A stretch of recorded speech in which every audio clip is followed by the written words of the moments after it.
ndabasuje mwese mwiriweho n'umwanya w'amakuru y'imikino avunaguye mwateguwe kandi mujye kugezwaho nanjye Tim Harris Shimwe mbahaye ikaze. Reka amakuru tuyahere ku mugabane w'Uburayi aho ku munsi w'ejo abayobozi b'amakipe ari mu irushanwa ry'amakipe yabaye aya mbere rizwi nka Champions League bahuriye Istanbul muri Turkiya bitombora yuko amakipe azahurira mu matsinda. Muri abayobozi harimo na perezida w'ishyirahamwe ry'umupira w'amaguru ku mugabane w'Uburayi Alexander Kaplan.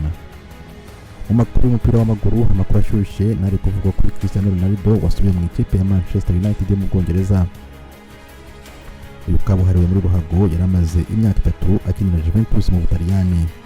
Ibi bibaye nyuma y'uko Ronaldo abwiye Juventus ko yifuza kuva muri iyi kipe. Ibi bikaba byatangajwe n'umutoza we uyu munsi wa gatanu Massimiliano Allegri. Allegri yabwiye itangazamakuru ko Ronaldo yamubwiye ibyo kuva muri Juventus ejo kuwa kane.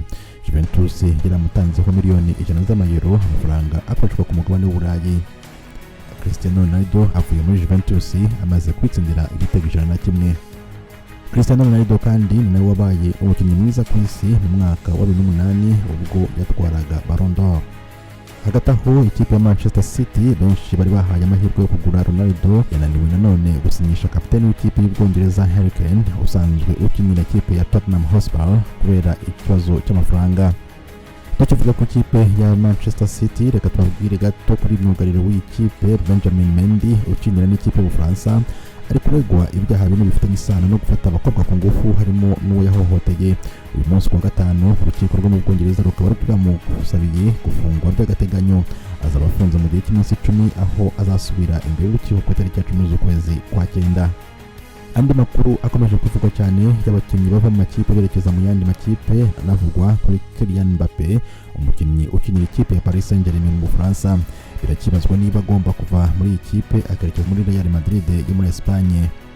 Umuyobozi wa siporo muri ikipe ya Paris Saint-Germain Leonardo de Araujo ku gatatu w'iki cyumweru yavuze ko Mbappé ntahazajya ku mafaranga ya Real Madrid iri gutanga miliyoni 160 z'amayero. Yongera ariko ko niba umukinnyi ashaka kugenda batazamubuza.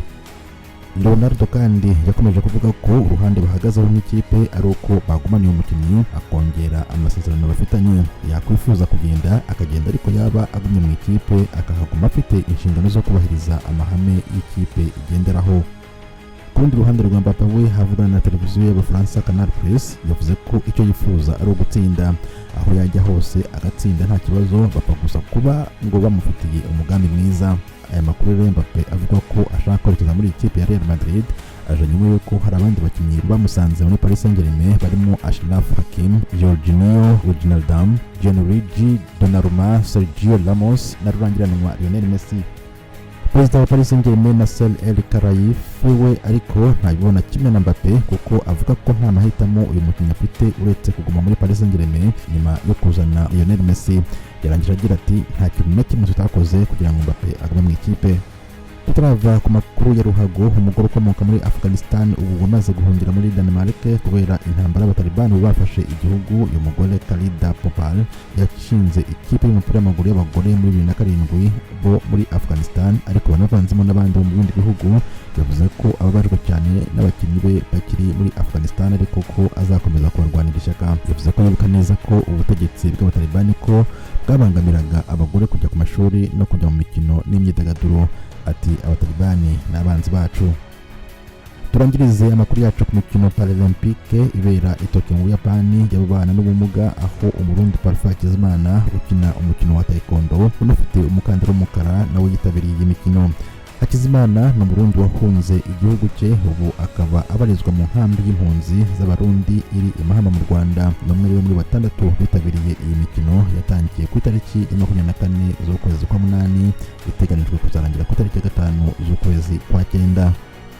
Hakizimana avuga ko akimenya ko azitabiriye imikino byamushimishije cyane aho na taekwondo nk'umukino ubwawo umufasha kwibagirwa ibihe bikomeye yaciye mu myaka yashize.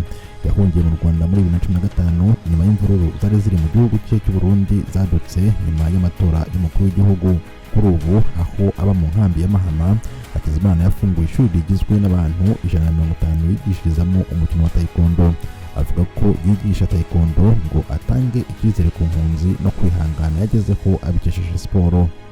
aha rero niho turangirije amakuru yacu y'imikino avunaguye. Ndabashimiye mwese ku mwanya mwaduhaye, mbifurije kugira weekend nziza. Mwari kumwe nanjye Tim Harris Ishimwe.